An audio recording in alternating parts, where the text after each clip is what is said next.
त्यांना जरा त्या चित्रकलेचं दालन दाखवून या कोणीतरी.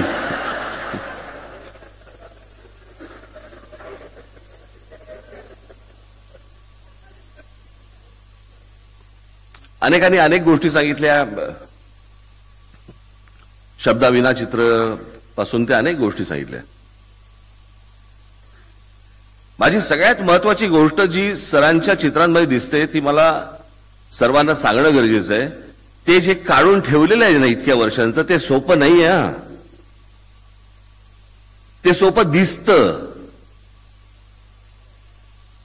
पण त्या प्रकारे सोप्या पद्धतीने चित्र काढणं याच्यासाठी म्हणून रिअलिस्टिकचा आणि अनाटॉमीचा अभ्यास प्रचंड असला पाहिजे, तर ही गोष्ट शक्य होते, अन्यथा होऊ शकत नाही.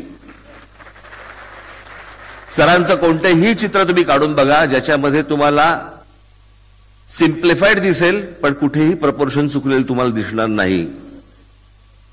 एखादा माणूस असेल त्याच्या बाजूला जर स्कूटर असेल तर ते प्रपोर्शन त्यांचं करेक्ट असतं. ते सोपं असतं पण ते कठीण आहे आणि ते सहज होत नाही. त्याच्यासाठी एक वेगळ्या प्रकारची दृष्टी लागते, त्याच्यासाठी एक वेगळ्या प्रकारची एक काय म्हणू आपण त्याला एक प्रकारचं ऑब्झर्वेशन लागतं की काय बघायचं आहे त्यातनं. आता सरांनी मगाशी आपण ताई मगाशी उल्लेख केलात की सरांनी खूप साधेपणाने जगाकडे पाहिलं, आम्ही नाही पाहत. मगाशी आपण एका व्यंगचित्राचा उल्लेख केला, त्यावेळेला मला एक दुसरं व्यंगचित्र सुचलं. सरांनी ज्याला एक व्यंगचित्र केलं, आपण मगाशी म्हणालात की एक मांजर आहे, तिची पिल्लं आहेत आणि तिच्या बाजूला एक वात्सल्याचं एक त्या मांजरीच्या चेहऱ्यावरती एक वात्सल्य आहे आणि त्याच्यात एक उंदीर पण पितोय दूध. मी आज जर समजा मी ते व्यंगचित्र करायला घेतलं तर मी दाखवीन मांजर तिथेच आहे, पिल्ल अंगावरच्या पट्ट्यांमुळे भांडतायत, तू कोणत्या जातीचा, तू ह्या जातीचा का त्या जातीचा, आणि बाकी सगळी उंदरं फक्त दूध पित आहेत आणि ती मांजर म्हणजे महाराष्ट्र.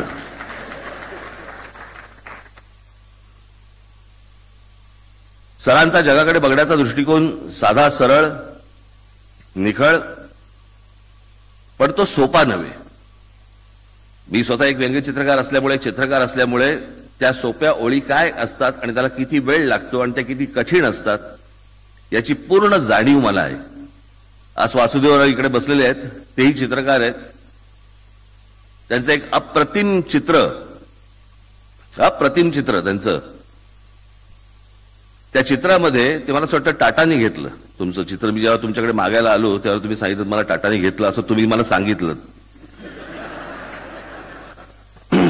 असेल टाटांकडे, कोण जाऊन बघणार. गौतम बुद्धाचे पाय आहेत, त्याच्यासमोर एक हत्तीचा पिल्लू आहे,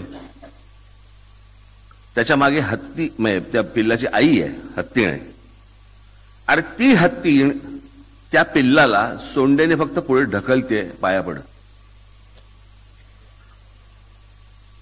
आता हे एका चित्रामध्ये दाखवणं, मला एक खूप जगविख्यात एक चित्रकार होऊन गेले, सरांना निश्चित माहिती असेल, यांना सगळ्यांना माहिती असेल, नॉर्मन रॉकवेल नावाचे.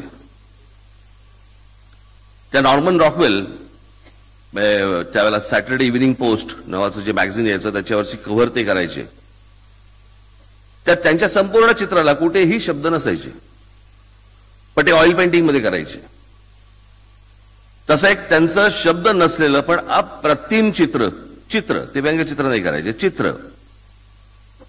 म्हणजे एक आपल्याकडे राजाबाई टॉवर सारखं एखादा, पण राजाबाई टॉवर खूप मोठा झाला, एक छोटा टॉवर शहरामधला एखादा त्यावेळेचा एक टॉवर, ज्या टॉवरच्या वरती एक घड्याळ, जे घड्याळ पाहून त्या शहराची लोक आपापलं घड्याळ लावतात रोज सकाळी. त्या घड्याळाची दुरुस्ती करणारा एक माणूस तिथे आहे, जो स्वतःचं घड्याळ बघतोय आणि ते घड्याळ लावतोय. म्हणजे अख्खं शहर त्या दुरुस्ती करणाऱ्याच्या घड्याळाच्या प्रमाणे चाललंय, त्या घड्याळाप्रमाणे नाही.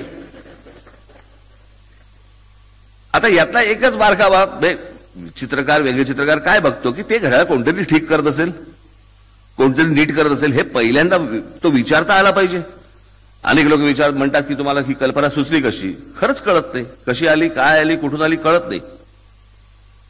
पण सरांच्या चित्रामधली सगळ्यात महत्वाची गोष्ट म्हणजे कल्पना आणि उत्तम रेखाटन हे जेव्हा येतं त्यावेळेला त्याचं उत्तम चित्र किंवा उत्तम व्यंगचित्र होतं. जर नुसतीच कल्पना चांगली आहे आणि चित्र खराब काढलेलं आहे, कधी काही त्याचा उपयोगच होणार नाही, त्याचा काही प्रभावच पडणार नाही. उत्तम चित्र काढलंय पण कल्पना दळिद्री, काही प्रभाव पडणार नाही. मला असं वाटतं इतकी वर्ष उत्तम कल्पना आणि उत्तम रेखाटन सरांनी गेले 75 वर्ष ते सर करतायत, हे काही साधी सोपी गोष्ट नाहीये. मी अनेकदा म्हणतो की चुकीच्या देशात जन्माला आलेली माणसं आहेत ही. आज सरांसारखी व्यक्ती जर समजा युरोपात जन्माला आली असती तर सरकारला सांगायची वेळ आली नसती की दालन काढा, तिथे असतंच.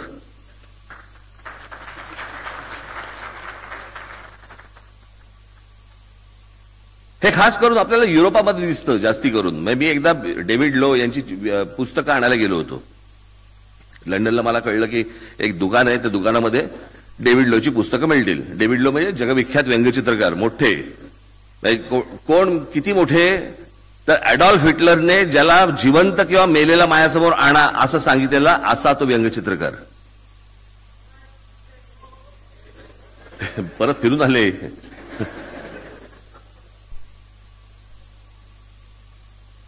मी त्या दुकानात गेलो. एक वयस्कर माणूस, साधारणपणे एक 70-72चा माणूस त्या काउंटरवरती बसला होता. त्याच्या बाजूला असे 2-3 रॅक होते. मी त्याला विचारलं, म्हटलं मला डेव्हिड लोची पुस्तकं पाहिजेत. तर त्यांनी जस्ट असं भारतीय चेहरा असं केलं. मी त्यातली डेव्हिड लोची पुस्तकं काढली, अशी बाजूला काढली, बरीच काढली. त्याच्या किमती बऱ्याच होत्या. सर्वसाधारणपणे त्यांनी माझ्याकडे अत्यंत तुच्छपणे पाहिलं, कारण भारतीय चेहऱ्यावरती खरेदी करणार असं काही दिसत नाही. हे हल्ली बदललंय. आता मी परदेशामध्ये जेव्हा गेलो होतो त्यावेळेला एका ठिकाणी गेलो तेव्हा माझ्या बायकोने काहीतरी खरेदी करायला गेली तर तिने त्या बाईने विचारलं की तुम्ही अंबानी फॅमिलीचे आहात का म्हणून. त्या हल्ली कळायला लागलं आजकाल. तेव्हा ते तसं नव्हतं. मग मी ते पुस्तकं घेतल्यानंतर मी त्याला किंमत विचारली. किंमत विचारल्यावरती त्याच्या लक्षात आलं हे पैसे देणार आहेत. तो उत्साहात आला, खाली गेला. मग त्यांनी एक काही मग्ज होते, आपण कॉफीचे मग्ज असतात तसे मग्ज होते, त्याच्यावरती डेव्हिड लोची चित्र होती. ती मला वरती आणून दिली की हे तुम्हाला हवंय का वगैरे वगैरे. मी ते सगळं कलेक्ट केलं, घेतलं वगैरे वगैरे. आणि मग त्याला विचारलं तू काय करतो. बाबा मी तुम्हाला सांगतो, मला ना धक्काच बसला. मी त्या माणसा, सर्वसामान्य एक माणूस होता, मी त्याला विचारलं, म्हटलं काय करतो.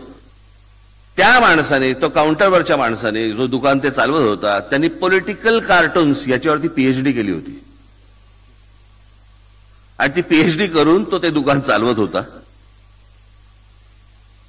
मी तशा प्रकारचं माहिती, एखादं पुस्तक, एखादं चित्र, एखादं व्यंगचित्र किंवा व्यंगचित्रकार यांची माहिती असलेले असा तो एक दुर्मिळ बघितला माणूस मी. आणि तसा माणूस मी पुण्यामध्ये फक्त एकच माणूस बघितला होता, ते म्हणजे आलूरकर, की जिकडे गेल्यावरती त्यांना सगळी गाणी माहिती असायची. कुठचं गाणं, कुठचं कॅसेट घ्या आणि कुठची सीडी घ्या हे त्यांना सांगायचंय. पण मला असं वाटतं अशी माणसं ही निर्माण व्हावी लागतात, ती होत असतात. त्याच्यासाठी काही इन्स्टिट्यूट उभ्या करायची आवश्यकता नसते.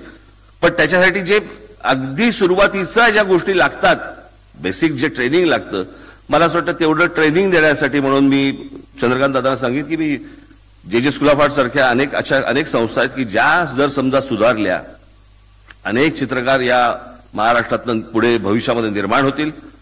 सरांकडे ज्या वेळेला तुम्ही बघाल, सरांची चित्र ज्या वेळेला तुम्ही बघाल, त्यावेळेला आहे ते रेखाटण्याच्या मागे लागू नका. ते कसं रेखाटलं असेल याचा विचार करून तुम्ही त्याचा अभ्यास करून रेखाटायला सुरुवात करा. व्यंगचित्र ही चित्रकलेतली शेवटची पायरी आहे, पहिली पायरी नव्हे. पहिली अॅनाटॉमी आहे, रिअलिस्टिक आहे, आणि शेवटची पायरी ही व्यंगचित्र आहे. म्हणून मला असं वाटतं कुठच्याही व्यंगचित्रकाराला मागे लागताना, खास करून सरांसारख्या, की त्याचं इतकं सिम्प्लिफाईड पद्धतीने ज्या प्रकारे सरांनी आजपर्यंत चित्र उभी केलेली आहेत, हे सोपं नव्हे. त्याच्यासाठी मला असं वाटतं येणाऱ्या पुढच्या पिढ्यांनी, पुढच्या सगळ्या तरुण लोकांनी, तरुणींनी मला असं वाटतं रिअलिस्टिक आणि अॅनाटॉमीचा अभ्यास करून सरांच्या चित्रकलेच्या